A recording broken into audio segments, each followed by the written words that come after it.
Hai hai hello sobat PBTI.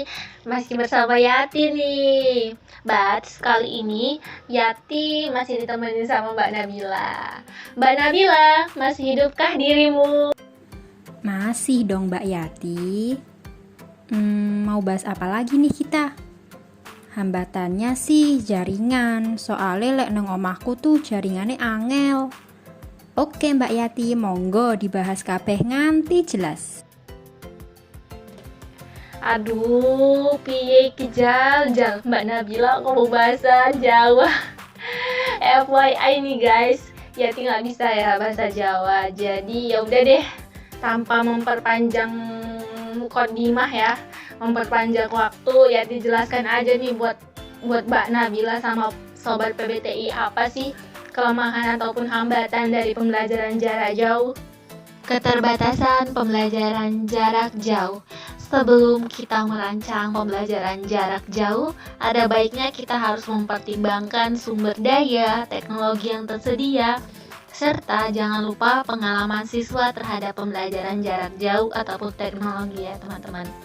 Yang pertama, adapun keterbatasannya, yang pertama itu materi yang disampaikan terkadang itu tidak sesuai. Tidak sesuai itu dengan kemampuan siswa. Misalnya adanya salah dalam pemilihan topik, kemudian adanya salah dalam penggunaan alat atau media ajar, sehingga siswa sulit dalam menemukan jalan yang mana yang harus mereka tempuh seperti itu, yang mana yang harus mereka kerjakan. Misalnya ya, kita kasih aplikasi, tapi siswa tidak pernah menggunakan aplikasi.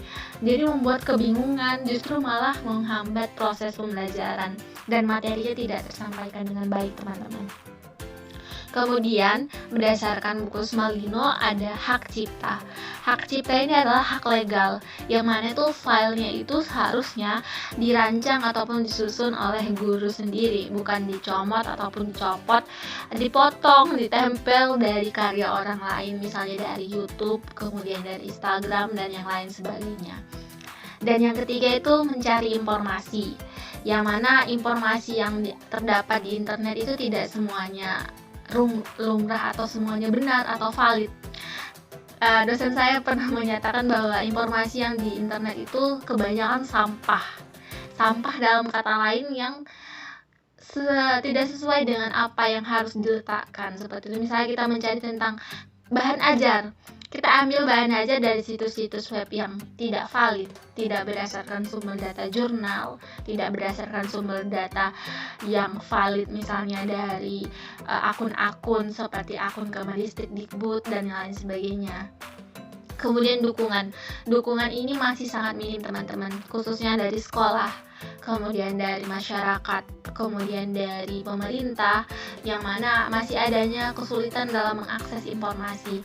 Masih banyak guru kesulitan dalam merancang pembelajaran yang berkualitas. Tetapi teknologinya, misalnya kita dikasih ada dana bos, dikasih komputer ke sekolah ataupun ke SD, akan tetapi belum tentu guru tersebut bisa menggunakan komputer tersebut, teman-teman. Jadi masih adanya perlu dukungan yang sangat-sangat efektif atau yang sangat-sangat benar-benar dapat membantu kondisi yang dialami oleh guru dan siswa.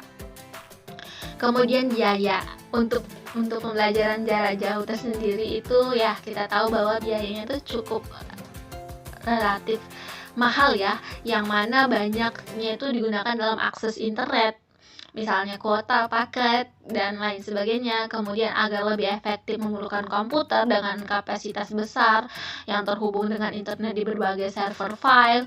Kemudian desainnya itu harus menggunakan instruktur konten yang menggunakan aplikasi yang lebih memadai, kemudian perangkat keras, perangkat lunak, serta dukungan teknis yang dapat memastikan keberhasilan dari proses pembelajaran itu menggunakan biaya yang cukup fantastis. Kemudian selanjutnya itu intimidasi, yang mana kurangnya pengalaman dengan penggunaan teknologi komunikasi jenis ini terjadi. Misalnya peserta didik kurang bersedia untuk berpartisipasi, teman-teman. Misalnya tadi yang saya bilang, ada aplikasi atau media yang mereka sama sekali tidak pernah, dan guru langsung mendekankan atau menekankan dan menyatakan bahwa kamu harus bisa menggunakan ini. Itu dapat menggugah ataupun menurunkan motivasi belajar siswa. Akan tetapi jika guru menyokong, fasilitas menyokong, dan guru menggunakan metode, dan guru dapat membantu siswa, itu dapat lebih meningkat lagi seharusnya proses pembelajaran yang seperti saya terangkan tadi di kelebihan. Kemudian, terbatasnya pengalaman dalam penggunaan sistem.